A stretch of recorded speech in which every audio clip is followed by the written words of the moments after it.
Hello everyone. उम्मीद है आप सभी ठीक होंगे। तो आज की वीडियो में हम डिस्कस करने वाले हैं क्लास 8 विज्ञान, जो आपकी न्यू किताब है या न्यू बुक का या जिज्ञासा, उसका तीसरा अध्याय, तीसरा चैप्टर, स्वास्थ्य एक अमूल्य निधि।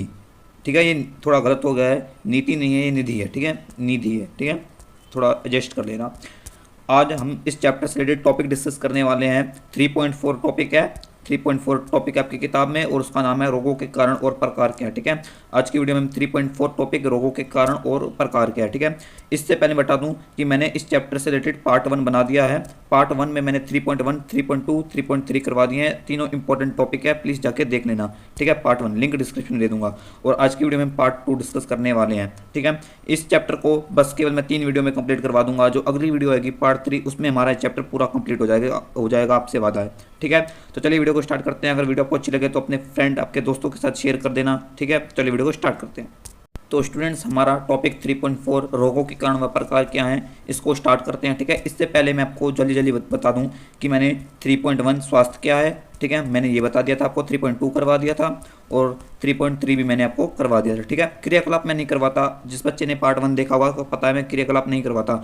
मैं आपको जो टॉपिक वही करवाता हूँ जो आपके पेपर में आते हैं। ठीक है, क्रियाकलाप से भी पूछा जाता है, लेकिन क्रियाकलाप आप खुद से पढ़ लेना, या आपके स्कूल में जब टीचर लैब में करवाए तब कर लेना। ठीक है, तो चलिए हमारे टॉपिक को स्टार्ट करते हैं कि रोगों के कारण और प्रकार क्या है। ठीक है, रोग यानी बीमारी, बीमारी के कारण क्या है, यानी रोगों के कारण क्या और कितनी प्रकार की बीमारी होती है। ठीक है, रोग वह स्थिति है जो शरीर या मन के सामान्य कार्य को प्रभावित करती है। यह तब होता है जब एक या अधिक अंग या अंग प्रणाली सुचारू रूप से कार्य करना बंद कर दें। यानी जब कोई बीमारी होती है, रोग होता है, तो उस समय हमारा शरीर या हमारा मन ढंग से काम नहीं करता। हमारे मन में बेचैनी रहती है, शरीर सुस्त पड़ा रहता है, तो इसमें हमारे शरीर को बीमारी हो जाती है इस समय। ठीक है, और हमें बीमारी इसलिए होती है कि जब हमारे शरीर का एक या एक से अधिक अंग, यानी कोई शरीर का कोई अंग है, कोई पार्ट है, या कोई प्रणाली है, जैसे तंत्रिका है, वो ढंग से काम करना बंद कर दे। देखिए, हमारे शरीर को बीमारी या रोग तभी होते हैं जब हमारे शरीर का कोई अंग या कोई पार्ट ढंग से, या कोई प्रणाली है। ठीक है, हमारे शरीर में बहुत सारी अंग प्रणालियां हैं। ठीक है, बहुत सी प्रणालियां हैं, कोई अंग अकेला है, कोई अंग प्रणालियां। ठीक है, जब अंग या अंग प्रणालियां ढंग से काम करना बंद कर देना, तब हमें बीमारी होती है। जब हम सुस्त फील करते हैं, कुछ काम करने का मन नहीं करता, वही है। ठीक है, कुछ रोग जीवाणु, विषाणु, कवक, कीट अथवा प्रोटोजोआ जो एक कोशिकीय जीव के कारण होते हैं। यानी कुछ बीमारियां, कुछ रोग ऐसे होते हैं जो जो जीवाणु होते हैं, जो ये जीवाणु कीड़े होते हैं, जो विषाणु होते हैं, जो ये कवक होते हैं, कीट होते हैं, जो ये प्रोटोजोआ होते हैं, यानी ये सारे जो है ना, ये सारे एक कोशिकीय जीव हैं। यानी इनमें केवल एक कोशिका है।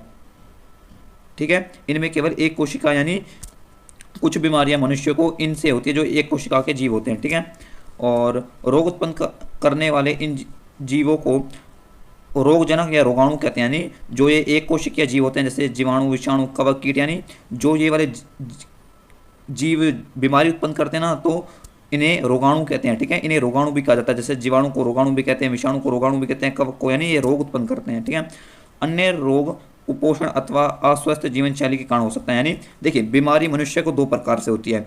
एक तरह से बीमारी एक कोशिकीय जीव, यानी इन मतलब रोगाणुओं से होती है, और दूसरी तरह बीमारी मनुष्य को कुपोषण या अस्वस्थ जीवन शैली, यानी बेकार जीवन शैली से होती है। बेकार जीवन शैली, अस्वस्थ जीवन शैली मैं आगे आपको बताऊंगा कैसे होती है। ठीक है, कुछ रोग अल्पकालिक होते हैं, यानी जबकि अन्य दीर्घकालीन होते हैं। यानी कुछ रोग मनुष्य को कम समय के लिए होते हैं, जैसे बुखार है, जुकाम है। ठीक है, और कुछ लोग मनुष्य को दीर्घकालीन, यानी अधिक समय, बहुत लंबे समय के लिए होते हैं, जैसे हृदय रोग है, और डायबिटीज़ है, और कैंसर है। ठीक है, ये सब। और नियमित चिकित्सा या देखभाल की आवश्यकता होती है। रोगों को उनके कारण व संचरण के माध्यम से दो मुख्य प्रकारों में बांटा गया है। यानी जो ये दीर्घकालीन और अल्पकालीन रोग होते हैं ना, इनको इनकी देखरेख के लिए हमें चिकित्सा यानी डॉक्टर की देखरेख की आवश्यकता होती है। डॉक्टर का ट्रीटमेंट चाहिए। ठीक है, कोई भी रोग हो जाए तो। ठीक है, और रोग के दो प्रकार हैं। आपको बता दूं कि रोगों के दो प्रकार हैं। देखिए, रोगों के कारण और संचारण के माध्यम से रोग दो प्रकार में बांटे गए हैं। यानी रोगों को उनके कारण, यानी कौन से रोग किस कारण के हैं, और संचारण यानी फैलने के कारण से रोगों को दो प्रकार से बांटा गया। इंपॉर्टेंट है, पहला है असंचरणीय रोग, दूसरा है संचरणीय रोग। अब आप पूछ रहे होंगे कि ये असंचरणीय रोग और संचरणीय रोग क्या है। ठीक है, तो चलिए इनको डिटेल में पढ़ते हैं। देखिए, पहले हम पढ़ेंगे असंचरणीय रोग। कुछ रोग जैसे कैंसर, मधुमेह, अस्थमा रोगजनकों के कारण नहीं होते और एक व्यक्ति से दूसरे व्यक्ति में नहीं फैलते। ये सामान्यतः जीवन शैली, आहार व पर्यावरण से जुड़े होते हैं। यानी असंचरणीय रोग वह होते हैं पहले बता दूं कि असंचरणीय रोगों में कौन कौन से रोग आते हैं। पहला है कैंसर, दूसरा है डायबिटीज़, तीसरा है दमा यानी जिसे अस्थमा कहते हैं, ठीक है। और रोग जनकों के कारण नहीं होते, यानी ये वाले जो रोग हैं असंचरणीय रोग, ये रोगाणुओं से नहीं होते, ठीक है, एक कोश के जीवों से नहीं होते, या एक व्यक्ति से दूसरे व्यक्ति से नहीं फैलते, यानी संक्रमण भी नहीं होते। यानी ये वाले रोग एक व्यक्ति से दूसरे व्यक्ति भी नहीं फैलते। ये रोग व्यक्ति को तब होते हैं जब व्यक्ति की जीवन शैली खराब हो, रहने सहने का तरीका खराब हो, गंदगी में रहता है, वो गलत खाना खाता है और पर्यावरण प्रदूषित वातावरण में रहता है, तो व्यक्ति को असंचरणीय रोग तब होते हैं, ठीक है। अब बात करते हैं संचरणीय रोग। रोगाणुओं के कारण होने वाले रोगों को संक्रामक रोग कहते हैं। ये एक व्यक्ति से दूसरे व्यक्ति में संचरित होते हैं, यानी जो ऊपर मैंने आपको रोगाणुओं के नाम बताए थे, जो एक कोशिकीय जीव होते हैं, उनके द्वारा फैलने वाले यानी उनके द्वारा होने वाले रोगों को हम संक्रामक रोग कहते हैं, ठीक है। और यह एक व्यक्ति से दूसरे व्यक्ति में फैलते हैं, ठीक है, ये संक्रमित होते हैं, एक व्यक्ति से दूसरे व्यक्ति में भी फैलते हैं।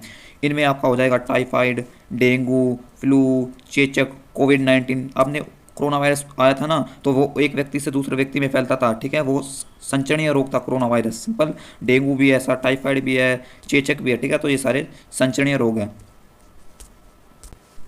पिछले कुछ वर्षों में भारत में मधुमेह यानी डायबिटीज़ और हृदय रोग, कैंसर जैसे असंचरणीय रोग अधिक सामान्य हो गए हैं। यानी जो असंचरणीय रोग है जैसे मधुमेह, हृदय रोग, डायबिटीज़ यानी मधुमेह मैंने आपको बता दिया है, कैंसर, ये अधिक सामान्य हो गए, यानी इसके लक्षण अधिक पाए जाने लगे हैं हमारे भारत में पिछले कुछ सालों में। इसका कारण लोगों की गलत जीवन शैली में परिवर्तन, जैसे अधिक संकृत भोजन ग्रहण करना, व्यायाम न करना, जीवन प्रत्याशा का बढ़ना, इन असंचरणीय रोगों को इन असंचरणीय रोगों के बढ़ने के कारण हुआ है लोगों की गलत जीवन शैली। लोग अब तला हुआ मतलब घर का शुद्ध भोजन तो खाते नहीं है, बाहर का फालतू भोजन खाते हैं। लोग अब व्यायाम नहीं करते। मैं 19वीं शताब्दी में बता दूं या 19वीं, 18वीं, 20वीं शताब्दी में बता दूं कि उस समय ये लोगों को असंचरणीय रोग कम होते थे, क्योंकि लोग घर का खाना खाते थे, व्यायाम करते थे, टेंशन कम होती थी लोगों को, ठीक है। लेकिन अब 21 सेंचुरी चल रही है, लोगों को टेंशन ज़्यादा है, लोग बाहर का स्ट्रीट फूड ज़्यादा खाते हैं, व्यायाम नहीं करते, ठीक है, तो वही है, ठीक है, हमने वो कर लिया। अब लोग व्यायाम नहीं करते, जीवन की प्रत्याशा नहीं, टेंशन बढ़ गया है, वही है। वर्तमान समय में भारत में अधिकांश मृत्यु असंचरणीय रोगों के कारण होते हैं, यानी भारत में जो अधिकांश जो डेथ होती है ना, वो इन्हीं असंचरणीय रोगों से होती है। इन दोनों प्रकार के रोगों के बीच अंतर को समझने से हमें यह जानने में सहायता मिलती है कि रोग कैसे संचरित होते हैं व उनकी रोकथाम कैसे की जा सकती है। यानी जब इन दोनों रोगों यानी संचरणीय और जब हम असंचरणीय रोगों को जब अंतर को समझते हैं ना, तो हम ये भी जानते हैं कि यह रोग कैसे फैलते हैं, इनको हम कैसे रोक सकते हैं, तो वही है, ठीक है। अब हमारा टॉपिक है कि संचरणीय रोगों की उत्पत्ति और प्रसार कैसे होते हैं, यानी हम जानेंगे कि संचरणीय रोग कैसे फैलते हैं व इनका उत्पत्ति यानी ये कैसे उत्पन्न होते हैं, इनका जन्म कैसे होता है, हम वो पढ़ेंगे, ठीक है। पहला संचरणीय रोगों को पढ़ेंगे, फिर असंचरणीय रोग, ठीक है। ऊपर तो हमने पढ़ा कि ये क्या होते हैं, ठीक है। अब पढ़ेंगे कि ये कैसे उत्पन्न होते हैं, वह फैलते कैसे। सभी संचरणीय रोग जनकों के कारण होते हैं। यह रोग जनक हमारे शरीर में श्वास लेते समय, वायु से, दूषित पेयजल से अथवा भोजन के सेवन से और अन्य अनेक माध्यमों से हमारे शरीर में प्रवेश करते हैं, ठीक है।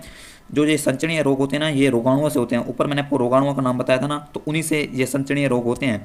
और जो ये रोगाणु होते हैं ये वायु में होते हैं, जब हम सांस लेते हैं तो हमारे फेफड़ों में चले जाते हैं। और ये रोगाणु इतने छोटे होते हैं कि माइक्रोस्कोप से भी देखना मुश्किल हो जाता है, रोगाणु इतने छोटे होते हैं, ठीक है। ये पानी में मिल जाते हैं, वायु में मिल जाते हैं, हमारे भोजन में मिल जाते हैं। इस कारण जब हम पानी पीते हैं, भोजन खाते हैं, तो हमारे शरीर में चले जाते हैं रोगाणु।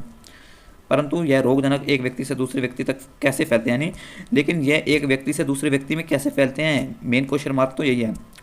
एक सामान्य तरीका वायु के माध्यम से रोग का संचरण जब संक्रमित व्यक्ति के खांसने या छींकने से अथवा प्रत्येक संपर्क जैसे हाथ मिलाने से या अप्रत्यक्ष रूप से संक्रमित व्यक्ति द्वारा प्रयुक्त व्यक्तिगत वस्तुएं साझा करने से संक्रमित होता है। देखिए मैं आपको बिल्कुल इजी लैंग्वेज में समझाता हूँ कि एक व्यक्ति से दूसरे व्यक्ति में बीमारी यानी संक्रमित कैसे फैलता है, संक्रमण कैसे फैलता है। देखिए जब कोई रोग से संक्रमण यानी कोई बीमार व्यक्ति वायु में छींकता है, यानी जो जिसमें संक्रमित बीमारी होती है, ठीक है, जब वो वायु में छींकता है, खांसता है, तो उसके शरीर में जो रोगाणु होते हैं ना, जो बीमारी फैलाने वाले रोगाणु, वो वातावरण में चले जाते हैं। जब कोई ठीक व्यक्ति उन वातावरण में सांस लेता है ना, तो वो वाले रोगाणु उसके शरीर में चले जाते हैं, ठीक है। एक तरीका तो ये है। दूसरा तरीका यह है कि जो व्यक्ति होता है, जो संक्रमित व्यक्ति होता है, जिसमें ये वाली बीमारी होती है, जिसका नाम क्या है, संचरण रोग, ठीक है। जब वो कोई सामान को इस्तेमाल करता है, जैसे कोई व्यक्ति है, कोई पेन है, जैसे कोई व्यक्ति है वो संक्रमित है, ठीक है, वो उसमें संक्रमण रोग है, वो इस पेन का इस्तेमाल कर रहा है, ठीक है, इस पेन का इस्तेमाल कर रहा है, लेकिन एक व्यक्ति है जो ठीक ठाक है वो भी उस पेन का इस्तेमाल कर रहा है, ठीक है, तो उसको भी बीमारी फैल जाएगी। कैसे कि जो संक्रमित व्यक्ति है ना, उसके हाथ तो इसमें लग गए हैं और उसके शरीर में तो रोगाणु है, तो रोगाणु इस पर भी लग जाएंगे, तो जब वो दूसरा व्यक्ति आएगा, जो दूसरा व्यक्ति ठीक व्यक्ति है वो भी इसको हाथ लगाएगा, तो उसमें जो जो बीमार व्यक्ति के रोगाणु है ना वो उसमें चले जाएंगे, आपको पता भी नहीं लगेगा, इतने छोटे होते हैं, ठीक है, तो यही बता रखा है। कुछ संचरणीय रोग दूषित पेयजल अथवा भोजन से भी फैलते हैं, यानी संचरणीय रोग गंदे पानी और भोजन से भी फैलते हैं, इसलिए शुद्ध पानी पिएं, स्वच्छ पानी पिएं और अच्छा भोजन खाएं। कुछ रोगजनक मच्छरों और मक्खियों जैसे कीटों द्वारा फैलते हैं, इन्हें रोगवाहक वेक्टर कहा जाता है, यानी कुछ जो ये संचरणीय रोग होते हैं ना, ये मक्खियों से फैलते हैं, मच्छरों से फैलते हैं, ठीक है, इन्हें रोगवाहक भी कहते हैं, ठीक है, जो रोग को ले जाते हैं, मक्खी मच्छरों को, ठीक है। नीचे कुछ तरीके हैं कि आप संचरणीय रोगों से कैसे बच सकते हैं, क्रियाकलाप है, ठीक है, नीचे कुछ तरीके हैं, आप इनको पढ़ लेना, मैंने आपको संचरण रोग पूरा बता दिया है, ठीक है, बार बार हाथ धोएं वगैरह पूरा बता रखा है कि आप कैसे संचरणीय रोगों से बच सकते हैं, एक बार इसमें नज़र मार लेना आप कि मतलब दवा वो डेटॉल से हाथ धोएं, वो सब बता रखा है, एक बार पढ़ लेना, प्लीज़ पढ़ लेना, मेरे लिए पढ़ लेना, ठीक है, संचरणीय रोगों से हम कैसे बच सकते हैं वही बता रखा है। अब हमारा अगला टॉपिक है कि असंचरणीय रोग किस किस कारण होते हैं, यानी हमने ऊपर तो पढ़ लिया कि संचरणीय रोग कैसे फैलते हैं, उनका संक्रमण कैसे, अब पढ़ेंगे हम असंचरणीय रोग कैसे फैलते हैं। आपने सीखा कि कैंसर, मधुमेह, दमा जैसे असंचरणीय रोग जीवन शैली, आहार व पर्यावरण से जुड़े होते हैं, यानी हमने ये तो पढ़ लिया कि असंचरणीय रोग लोगों की गलत जीवन शैली व आहार से फैलते हैं और पर्यावरण से, ठीक है, यह भारत में मृत्यु के सबसे सामान्य कारण है। कक्षा 6 में आपने स्कर्वी, एनीमिया और घेगा जैसे रोगों के विषय में जाना था, जो हमारे भोजन में किस विशेष पोषक तत्व की कमी से होते हैं, इसे अभावजन्य रोग कहा जाता है, यह भी असंचरणीय रोग है, यानी जो ये असंचरणीय रोग है यह हम भारत में मृत्यु का सबसे बड़ा कारण है। और क्लास 6 में आपने पढ़ा होगा कि कैसे स्कर्वी, एनीमिया और घेगा जैसे जो रोग हैं के विषय में आपने पढ़ा होगा ना, ये हमारे भोजन के किसी विशेष पोषक तत्व की कमी से होते हैं, यानी जो ये स्कर्वी है, एनीमिया है, घेंगा है, ये सारे रोग हैं, इनके नाम याद कर लो। ये रोग व्यक्तिगत तब होते हैं जब व्यक्ति के भोजन में कार्बोहाइड्रेट कम हो, प्रोटीन कम हो, पोषक तत्वों की कमी आ जाती है ना, तभी व्यक्ति को ये वाले रोग होते हैं। और ये वाले जो रोग हैं ना, ये भी एक प्रकार के असंचरणीय रोग हैं, ठीक है, ये भी एक प्रकार के असंचरणीय रोग हैं, सिंपल। कैंसर, मधुमेह, अस्थमा जैसे रोग प्राय लंबे समय तक 3 महीने से अधिक बने रहते हैं, इन्हें दीर्घकालीन रोग कहते हैं, यानी जो एक कैंसर रोग है, मधुमेह रोग है, अस्थमा रोग है, ये दीर्घकालीन रोग है, ये व्यक्ति को 3 महीने या 3 महीने से अधिक तक होते हैं, ठीक है। मधुमेह एक सामान्य रोग है जो जब वयस्कों के साथ साथ बच्चों में भी तीव्र गति से बढ़ रहा है, यानी जो डायबिटीज़ है ये सबसे अधिक फैल रहा है, क्योंकि ये अब पहले तो ये बड़ों को होता था, लेकिन अब बच्चों को भी हो रहा है डायबिटीज़, मधुमेह, शुगर। वस्तुतः भारत अब विश्व में मधुमेह के सबसे अधिक मामले वाला देशों में से एक है, ठीक है।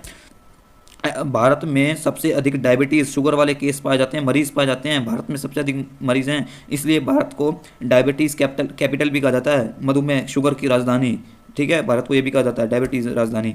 यह रोग प्राय हार्मोन असंतुलन, अस्वस्थकर खान पान की प्रवृत्तियों, शारीरिक सक्रियता की कमी, अधिक वजन या स्थूलता या अन्य कारणों से बनते हैं, यानी जो ये डायबिटीज़ होती है, यानी ये रोग होते हैं जो असंचरणीय रोग हैं, यह आपके हार्मोनों में असंतुलन है, यानी आप कुछ गलत काम कर रहे हैं उससे होता है, और ये गलत आलतू फालतू खाने से होता है, और शरीर की सक्रियता यानी शरीर के कुछ अंगों की कमी, यानी शरीर में कुछ पोषक तत्वों की कमी से होता है, और अधिक वजन या स्थूलता, यानी किसी व्यक्ति का भारी वजन है और कोई व्यक्ति सूखा है तो उसके कारण भी ये होते हैं ये वाले रोग, सिंपल।